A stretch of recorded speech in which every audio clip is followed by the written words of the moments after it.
Isang mapagpalang araw ng January 10, 2025 sa iyo kabayan. Narito po ang latest update natin sa ating panahon. Pero bago ang lahat, pasuyo po muli kabayan ng like and subscribe at pahit na rin po ng notification bell para updated ka pa po palagi sa ating ulat panahon. Kabayan, ngayong araw na ito, araw ng Biyernes, patuloy pa rin po tayong maapektuhan ng ating iba't ibang weather system. Dito po kabayan sa may Cagayan Valley, Cordillera Administrative Region kasama ang Central Luzon, asahan po ang maulap na kalangitan na may kasamang pag-uulan, dulot po nitong northeast monsoon. At ito naman po kabayan sa may Metro Manila at ilang natitirang bahagi ng Luzon, northeast monsoon pa rin po ang siyang nakakaapekto. Asahan naman po ang pagkakaroon ng partly cloudy to clouded sky with isolated light rains o ambon lamang po kabayan, kaya wala po itong significant impact.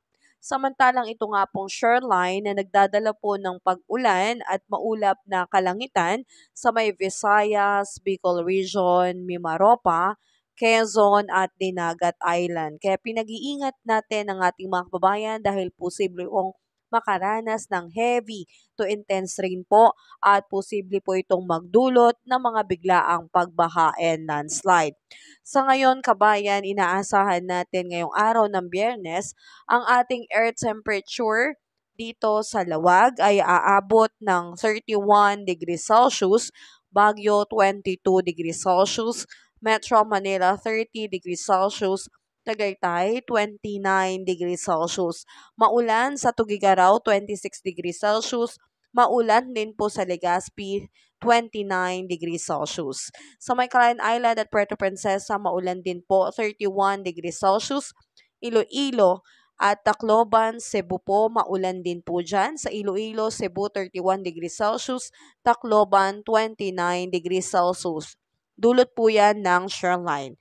Cagayan de Oro, 31 degrees Celsius, Zamboanga, 33 degrees Celsius, at sa Davao po ay 33 degrees Celsius. So mga kababayan natin ay pinapaalalahanang magdala ng payong. Lalo na po kung yung area po natin ay talagang uulanin, lalo po nitong dulot nitong shoreline. So ngayong araw na ito may nakataas din po na heavy rainfall outlook, dulot po ng shoreline. Ngayon January 10, naka-orange warning dahil heavy to intense rain po ang pag-ulan sa may Sorsogon, Northern Samar at Eastern Samar. Yellow warning naman dahil moderate to heavy rain, 50 to 100 millimeters na buhos ng ulan sa may Camarines Norte, Camarines Sur, Catanduanes, Albay, Masbate, Romblon, Aklan, Samar at Biliran. Pagsapit kinabukasan, January 11, heavy to intense rain, 100 to 200 millimeters na buhos ng ulan sa may Camarines Sur, Catanduanes, Albay at Sorsogon. Moderate to heavy rain naman po sa may Camarines Norte, Masbate at Northern Samar. At asahan naman natin by January 12, moderate to heavy rain na lang po sa may Quezon, Camarines Norte, Camarines Sur, Catanduanes, Albay at Sorsogon. So yun lamang kabayan yung mga updated na lugar po natin na inaasahan po nating makaranas ng pag-ulan o malalakas na pag-ulan dulot po ng shoreline at posibilidad po ng local flooding ay posibleng mangyari dahil nga po sa malakas at maraming buhos ng ulan. At kabayan, pagdating naman po sa ating mga baybayin, may nakataas po tayo na gale warning signals. Inaasahan na ito po ay abot 2.8 to 4.5 meters sa may area ng Batanes. Kaya kabayan, yung mga kapatid po nating mga mangingisda ay umiwas po muna tayo sa baybayin ng Batanes dahil asahan ang delikado at mataas na alon sa karagatan. Huwag po tayo dyan mangisda kabayan. At sa ngayon kabayan, kung meron ba tayong inaasahan na sama ng panahon ngayong araw na ito ay wala pa po.